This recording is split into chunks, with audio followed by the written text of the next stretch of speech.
এই আগে যে মহিলা সদস্য বক্তব্য তার একজন শহীদ মাতা, এটি খেয়াল করে বক্তব্য রাখবেন। মাননীয় স্পিকার, আপনাকে ধন্যবাদ।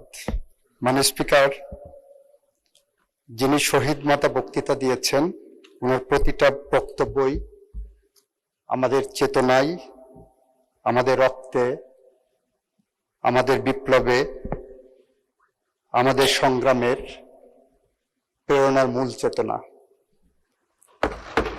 উনি যে কথা বলেছেন সেই কথা আমরা প্রত্যেকেই ধারণ করি এখানে বসে।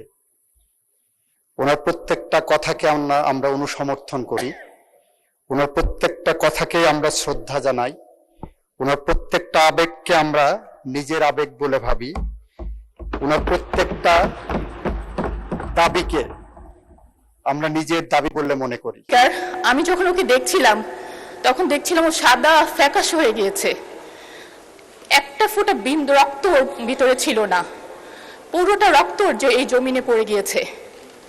মাননীয় স্পিকার, আমার ছেলের মতো অসংখ্য শহীদের রক্ত ও বীর সন্তানের অঙ্গহানির আর্তনাদে ভাসছে এই জাতীয় সংসদ।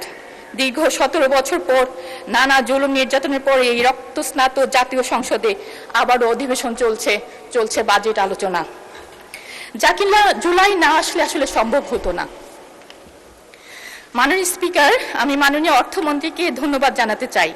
2026-27 সালের বাজেটে জুলাই শহীদ পরিবারগুলোর জন্য মাসিক ভাতা, আহত যোদ্ধাদের জন্য শ্রেণীভিত্তিক ভাতা এবং আবাসন সহায়তার জন্য 300 কোটি টাকার বরাদ্দ রাখা হয়েছে। মাননীয় স্পিকার, একজন বাবা অথবা মা সকল সুযোগ সুবিধার ঊর্ধ্বে যেটা চায় সেটা হলো তার সন্তানের হত্যার বিচার। দৃশ্যমান বিচার ছাড়া কোনোভাবেই ফেসিবাদী ব্যবস্থার বিলুপ্তি সম্ভব নয়।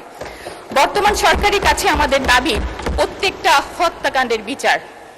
মাননীয় স্পিকার, 2026-এর 21শে জুনের প্রশ্নোত্তরে মাননীয় আইনমন্ত্রী বলেছেন, 24শে জুলাই সংঘটিত মানবতা বিরোধী অপরাধে আন্তর্জাতিক অপরাধ ট্রাইব্যুনাল মামলা করা হয়েছে 80টি, তার মধ্যে 7টি মামলার রায় ঘোষণা হয়েছে, 22টি সাক্ষ্য গ্রহণ করা হয়েছে এবং 51টি তদন্তাধীন রয়েছে।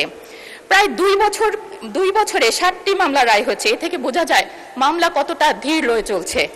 মাননীয় স্পিকার, এই মামলাগুলোর আসামি সংখ্যা 463 জন, এই গ্রেফতারকৃত হয়েছে 174 জন এবং এখনো পলাতক রয়েছে 288 জন। মাননীয় স্পিকার, 288 জন পলাতক রয়েছে, এদের গ্রেফতারের অগ্রগতি কি? মাননীয় স্পিকার, আমি আপনার মাধ্যমে মাননীয় আইনমন্ত্রীর কাছে দাবি জানাচ্ছি, প্রতি সেশনে শহীদ সন্তানের বিচারিক কাজের আপডেট জানিয়ে আমাদের বাবা মাদেরকে আশ্বস্ত করবেন। মাননীয় স্পিকার, জুলাই বিপ্লব শহীদের সংখ্যা হাজারেরও বেশি ছিল, কিন্তু আমরা এ পর্যন্ত গেজেটভুক্ত করতে পেরেছি মাত্র 834 জনের। বাকি 50 জন শহীদের তালিকা এখনো পর্যন্ত তালিকাভুক্ত হতে পারেনি। সুষ্ঠু তদন্ত সাপেক্ষে আহত জুলাই যোদ্ধা ও শহীদের গ্যাজেটভুক্তিকরণে প্রয়োজনীয় বরাদ্দ রাখা হোক। মাননীয় স্পিকার, ভোগান্তিতে রয়েছে জুলাই আন্দোলনের অঙ্গ হারানো বীর যোদ্ধারা, তাদের সঠিক ক্যাটাগরি হচ্ছে না, ঠিকমতো সেবা পাচ্ছে না। একজন আহত যোদ্ধা যারা আন্দোলনে হাত চলে গিয়েছে, সে কিভাবে গ ক্যাটাগরিতে থাকতে পারে? মাননীয় স্পিকার, এ ব্যাপারে আমি আপনার সুষ্ঠু তদন্তের দাবি রাখছি। মাননীয় স্পিকার, 844 জন শহীদ এবং 14,407 জন আহত যোদ্ধা স্বীকৃত। এই সংখ্যাগুলো পরিসংখ্যান নয়, প্রতিটির পেছনে আছে একটি বিপর্যস্ত পরিবার। এই পরিবারগুলোর পাশে শুরু থেকে যে প্রতিষ্ঠানটি দাঁড়িয়েছে সেটি হলো জুলাই শহীদ স্মৃতি ফাউন্ডেশন। আর্থিক সহায়তা, চিকিৎসা, পুনর্বাসন, মানসিক স্বাস্থ্য সেবা, স্মৃতি সংরক্ষণ সবকিছু এক ছাদের নিচে।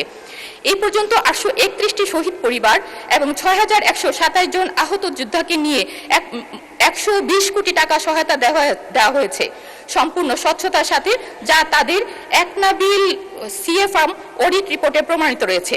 কিন্তু মাননীয় স্পিকার, গত 3 মাসে এই ফাউন্ডেশনটি কর্মীরা বেতন পাননি, ঈদ বোনাস পাননি।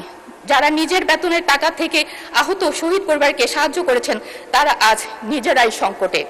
মাননীয় স্পিকার, আমি সংসদে 3টি সুনির্দিষ্ট দাবি জানাচ্ছি এই প্রতিষ্ঠানটির জন্য। আর্থিক কোডের মাধ্যমে এই প্রতিষ্ঠানটিকে প্রয়োজনীয় বরাদ্দ দেওয়া হোক। অবশিষ্ট শহীদ পরিবার ও আহত যোদ্ধার জন্য সরকার প্রতিশ্রুত অবশিষ্ট 263 কোটি টাকা বরাদ্দ দেওয়া হোক। মুক্তিযুদ্ধ বিষয়ক মন্ত্রণালয় অথবা সমাজতন্ত্র মন্ত্রণালয় এই ফাউন্ডেশনটিকে আনুষ্ঠানিক সহযোগী প্রতিষ্ঠান হিসাবে স্বীকৃতি দিক, কারণ এই ফাউন্ডেশনের কাছে আছে স্বচ্ছতা, অভিজ্ঞতা, ওয়ান স্টপ সক্ষমতা এবং সবচেয়ে বড় কথা মানুষের বিশ্বাস।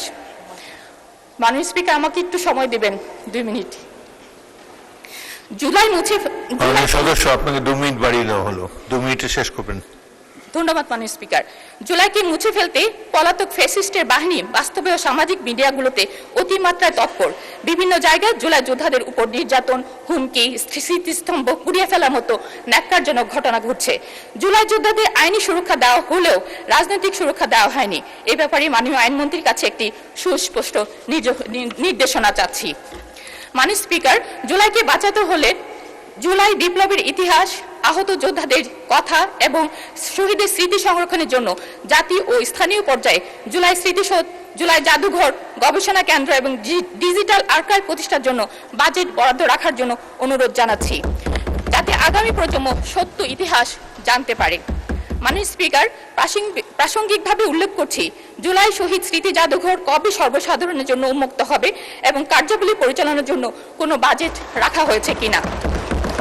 মাননীয় স্পিকার, আমরা ভুলিনি প্রিজন ভ্যানের সামনে দাঁড়ানো সেই মেয়েটাকে, যে তার বুকে সাহস দিয়ে সারা বাংলাদেশকে যে দেখিয়েছিল কিভাবে অন্যায়ের সামনে জীবন বাজিয়ে রেখে দুহাত প্রসারিত করে দাঁড়াতে হয়।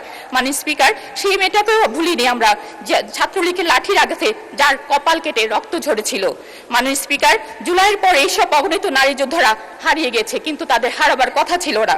আমি আপনাদের মাধ্যমে এইসব নারীদের সংশ্লিষ্ট মন্ত্রণালয় পুরো স্বীকৃতির আশা করছি।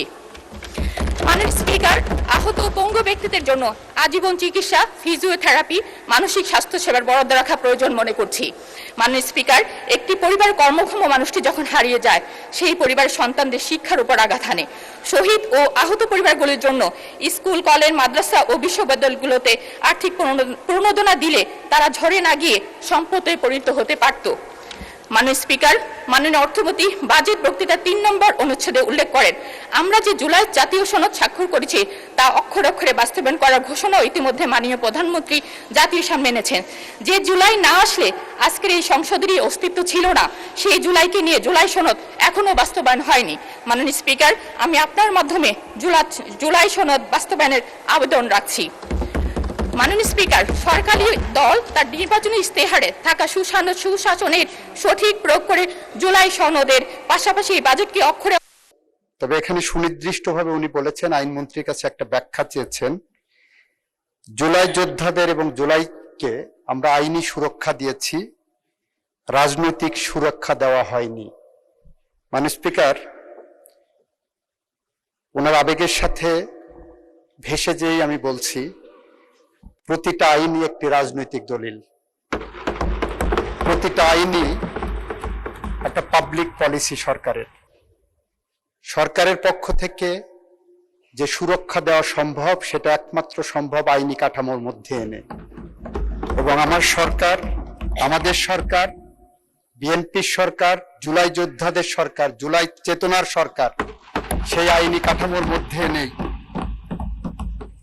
সেইটাকে সুরক্ষা দিয়েছে এবং ওটাই রাজনৈতিক সুরক্ষা হিসেবে বিবেচিত হবে। এবং এর বাইরে যদি কোনো রাজনৈতিক সুরক্ষার প্রয়োজন হয়, উনি যদি সুনির্দিষ্টভাবে বলেন, সেটাও আমরা আইনি কাঠামোর মধ্যে নেই, সেই সুরক্ষা দিতে প্রস্তুত আছি। মাননীয় স্পিকার, আপনাকে ধন্যবাদ। মাননীয় স্পিকার, ধন্যবাদ মাননীয় মন্ত্রী।